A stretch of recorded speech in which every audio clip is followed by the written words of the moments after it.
ça peut provoquer des crises, cette méthode-là. Cette méthode, la niaque qu'il a à rester au pouvoir et à vouloir le pouvoir et c'est pas comparable à aucun autre candidat. Ça peut amener parfois des initiatives qui peuvent gêner, porter atteinte aux relations que nous avons.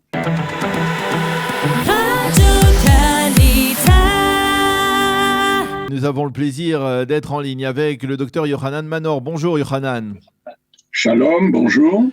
J'espère que vous vous portez bien. On est heureux de vous retrouver. Cela fait plusieurs mois qu'on ne s'était pas parlé. Je voudrais que l'on parle ensemble à la veille de ces élections, à l'approche de ces élections, de la relation entre, on va dire, la diplomatie et les élections. On l'a vu cette semaine, Binyamin Netanyahou, on l'a vu ces derniers jours même, Binyamin Netanyahou a essayé de faire fructifier les accords d'Abraham et de se rendre même dans le Golfe à Abu Dhabi la semaine dernière dans le cadre de la campagne électorale, et cela n'a pas du tout plu, on va dire, aux responsables des Émirats, au prince héritier d'Abu Dhabi, Mohammed Ben Zayed. Est-ce que vous pensez que c'est légitime de la part de Netanyahou de faire ce lien, d'essayer de fructifier, on va dire, ces accords, ces acquis, on va dire, diplomatiques dans le cadre de cette campagne? Vous savez, la politique a un lien avec la morale, mais c'est pas un lien très, très étroit, très ténu. C'est un lien qui est parfois très ténu. Parfois, il est fort. En général, il est peu fort. Et il y a un rapport au public. Surtout lorsque nous sommes en période électorale, la question du rapport au public est fondamentale. Et en ce qui concerne le public, la loi n'interdit pas, du moins si, la loi interdit certaines choses, mais des choses qui peuvent paraître aberrantes. Comme vous savez, cette formule qui a été refusée par la Cour de justice, refusée d'emploi par Netanyahou, ou bien que ce soit lui qui l'a inventée. Alors, donc, si vous voulez, en général, il y a toujours, dans une période électorale, un recours à ce qui peut impressionner le public. Et ce qui peut impressionner, parce que nous le savons tous très bien, il y a d'ailleurs une étude très intéressante qui est parue ce matin dans le journal Haaretz, enfin, c'est pas une étude, c'est un interview avec un professeur de l'Institut Weizmann, qui montre que dans une élection, l'élément irrationnel est celui qui domine. Je dis bien l'élément irrationnel. Je dirais plutôt émotionnel. Et Netanyahou sait ça parfaitement, et il en joue. Et pour en jouer, il faut faire des choses spectaculaires et en faire le maximum possible pour, disons, arriver à marquer et remarquer et marquer encore. Et c'est pratiquement le seul sur la scène politique israélienne qui sait faire ça. Les autres sont tout à fait à la traîne.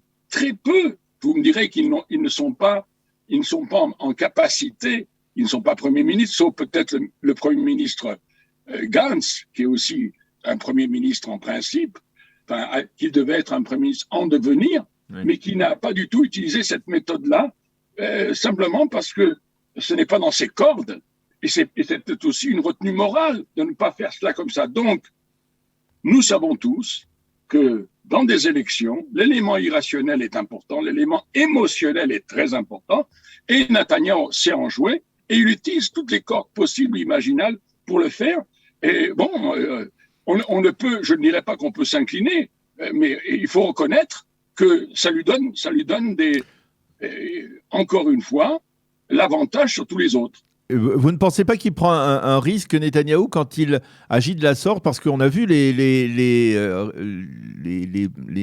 prince Mohammed Ben Zayed extrêmement contrarié par cette démarche. Est-ce que finalement là, les accords d'Abraham sont relativement frais, ils ne sont pas encore stabilisés? Daniel, vous avez tout à fait raison. Ça peut provoquer des crises, cette méthode-là. Cette méthode, la niaque qu'il a à rester au pouvoir et à vouloir le pouvoir, et c'est pas comparable à aucun autre candidat. Ça peut amener parfois des initiatives qui peuvent gêner, porter atteinte aux relations que nous avons. Le meilleur exemple, c'est ce qui s'est passé avec la Jordanie. avec la Jordanie, absolument. Avec cette visite, bon, je n'ai pas en tête exactement les détails, les raisons pour lesquelles, mais là, c'est pour laquelle cette visite n'a pas été accordée. Enfin, disons que le personnel qu'utilisait, je pense que c'était l'un des fils du roi Abdallah, le prince héritier. Le prince héritier. Et lorsqu'il a fait cette visite, il avait prévu un contingent d'agents de sécurité. Voilà, et qui était beaucoup plus important. Et donc, je ne sais pas, bon, c'est pas une raison véritable. Enfin, bref, ça n'a pas eu lieu pour cette raison-là. Je ne dis pas que Netanyahou a donné des ordres pour ça, non. Mais ensuite, sa réaction au fait que la Jordanie n'est pas autorisée à survoler son territoire a été extrêmement grave. Il a fait machine arrière parce qu'il voulait tout simplement faire de même avec toutes les communications aériennes de la Jordanie au-dessus du territoire israélien. Évidemment, il a senti qu'il a été loin, il a fait machine arrière. C'est un homme pragmatique quand même. C'est un homme pragmatique et qui est prudent, et certains disent même trop prudent. Je ne sais pas, c'est pas ça le sujet. Mais effectivement, pour répondre à votre question, ça peut compromettre. En ce qui concerne les Émirats n'ont pas, ils ont simplement dit qu'ils ne souhaitaient pas prendre part à la campagne électorale israélienne. C'est une réponse intelligente, avec beaucoup de doigté et beaucoup de bon sens. Et je pense que dans le cas inverse, Israël aurait fait la même chose, aurait évité bien que, souvenons-nous, Netanyahou s'est très impliqué, pas mal impliqué en tous les cas, dans la campagne de Trump aux États-Unis. Souvenons-nous, il a pris des risques, et des risques qui pouvaient être graves avec son successeur. Donc il y a ici un élément.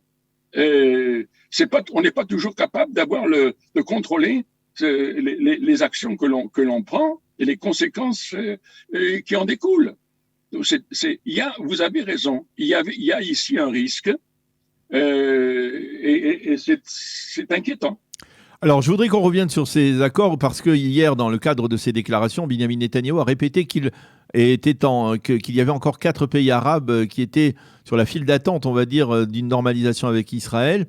C'est un spin, comme on dit en hébreu, c'est-à-dire c'est une information qui est solide, ou alors c'est aussi, dans le cadre de la campagne électorale, une volonté pour Benyamin Netanyahou de montrer à quel point c'est un diplomate hors pair. Non, je ne pense pas que ce soit un spin. Ça repose sur quelque chose. Mais vous savez, il y a toujours des impondérables. Mm-hmm. Il y a toujours les circonstances. Donc, moi, je ne vais pas m'aventurer à vous dire si c'était vrai ou non. Mais pourquoi ? Alors, je vais poser ma question autrement, Jonathan. Pourquoi, par exemple, des pays comme l'Arabie Saoudite, qui ont visiblement intérêt à ce que Netanyahou reste au pouvoir, parce que c'est lui qui est, on va dire, le catalyseur, le catalyseur de ce front anti-iranien au Proche et Moyen-Orient. Pourquoi les Saoudiens ne donnent pas un petit coup de pouce à Netanyahou en annonçant, par exemple, un début de relation de normalisation avec l'État d'Israël? Pourquoi ils ne le font pas? D'abord, parce qu'ils comprennent que ce n'est pas seulement à cause de Netanyahou. Israël est une puissance dans cette région. C'est vrai que Netanyahou a osé tenir tête aux États-Unis et que son discours au Congrès contre la politique d'Obama pour essayer de mobiliser l'opinion américaine, ça a beaucoup impressionné les États arabes du Golfe, y compris l'Arabie saoudite. C'est vrai. Mais ceci dit, c'est l'intérêt qu'il y a face à la menace iranienne, c'est un intérêt fondamental. Et le seul pays qui peut relever la chose, à part les grandes puissances comme les États-Unis ou les puissances, la Chine, la Russie et peut-être l'Europe, c'est Israël. Et donc les pays qui voient que souvent il y a des hésitations du côté des grandes puissances, se disent peut-être que nous avons intérêt à une alliance. Et d'ailleurs, on a parlé d'une alliance militaire entre Israël et les pays du Golfe. On en a parlé récemment, on y travaille. Donc, c'est au-delà des initiatives c'est parce qu'Israël est une puissance et parce qu'elle a un intérêt vital à tenir tête à neutraliser la menace iranienne, qu'il y a ce concours d'intérêts avec d'autres pays. Maintenant, il y a des éléments qui empêchent l'Arabie saoudite, des problèmes intérieurs, des problèmes liés à la question palestinienne, par exemple, des questions liées aussi peut-être aussi à la religion, et qui freinent, qui sont des éléments qui ont jusqu'à maintenant pas permis d'aller plus loin. Mais l'accord passé avec les Émirats l'a été fait avec l'autorisation de l'Arabie saoudite. Donc c'est compliqué, mais je pense que ce sont des éléments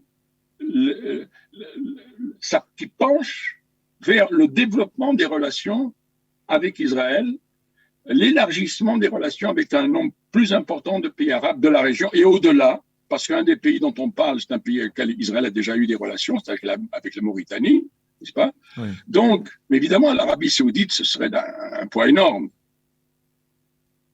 Eh bien, Yohanan Manor, merci beaucoup d'avoir... Alors, je voulais vous dire un petit mot encore, parce que...